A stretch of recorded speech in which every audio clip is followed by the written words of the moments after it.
If you're a guard that wants to adopt a playing style that fits any system, I cannot recommend watching Tyrese Haliburton enough. Tyrese is fundamentally sound. He's listed as a point guard but often plays the shooting guard position. The first few things I can say about his game is that he can play on literally any team in the NBA and possibly in Europe. Even though there was a bit of controversy with him being selected for the USA basketball team, when you watch his game, you can see why he was selected.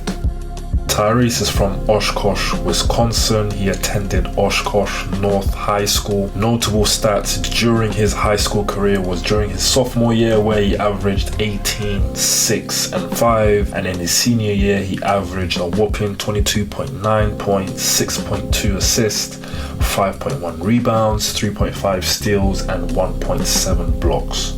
He was named Oshkosh Northwestern's All-Area Player of the Year and Wisconsin Gatorade Player of the Year.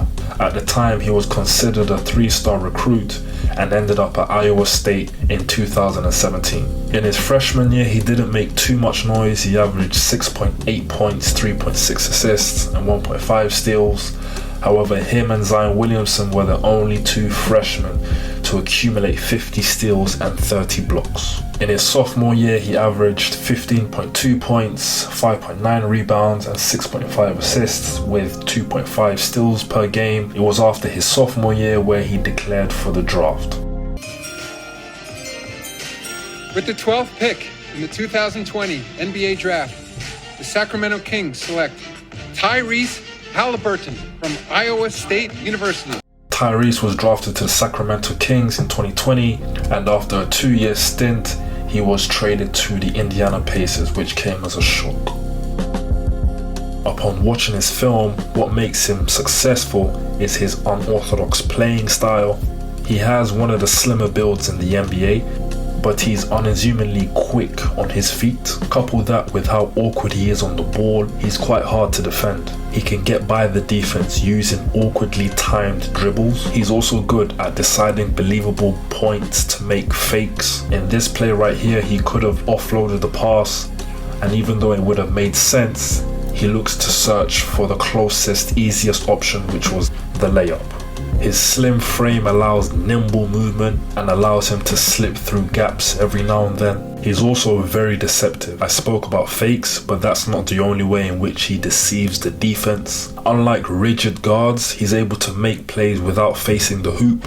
He's sometimes seen making these no-look passes and even passes where his back is fully turned to the hoop. He also takes off from these positions away from the hoop in order to catch the defense off guard. I briefly touched on his fundamentals in the beginning of the video. For an NBA guard, he treats his dribbles very preciously. He rarely over dribbles the ball. He is usually getting into a play within 4 dribbles.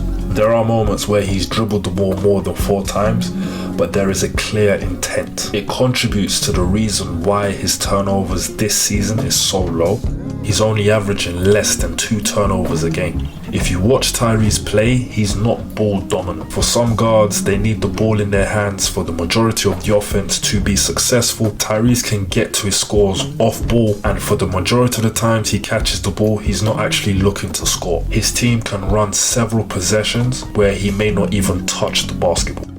This leads on to his weaknesses. Because he's not ball dominant, it may prove difficult for him to find a rhythm of scoring. Another weakness is that he may not be as aggressive when he needs to.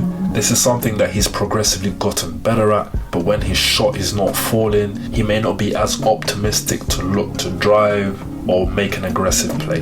This could be due to his size. As he has a slim build, he's not looking to get into a physical battle. This links lastly to my last weakness. His on-ball confrontational defense isn't great. He's more of a guard that will play in the gaps to get steals or deflections. On ball, he's looking to cherry pick. This season, Tyrese is averaging 18.6 points, 3.5 rebounds, and 9.2 assists, while shooting 47.3% from the field. His 3-point percentage is 39.2. When you look at the league averages, his shooting percentages for both 3-point and field goal are above the average percentages for a point guard and shooting guard. He actually leads the league in assist ratio and assist percentage. Assist ratio refers to the number number of assists a player averages per 100 possessions. His percentage is 37.4. It shows that he's quite effective when he passes the ball in finding scoring opportunities. Assist percentage relates to the percentage of a teammate field goals a player assisted on while they were on the floor. He leads the league with 40.4, which boasts how much his team uses him to find scoring opportunities. My prediction for Tyrese Haliburton's future is that he'll probably end up on a super team. Either a super team will come to him in Indiana, or he'll eventually be traded to a super team. I think his game suits any sort of playing style, and he can play with literally anybody in the league. So don't be surprised if you see Tyrese suit up with KD, Donovan Mitchell, and LeBron James in Miami. Joking. Maybe not. I'm interested to see how Tyrese develops, even with his international appearances. I think he has a bright future and will be a real force in the league in years to come.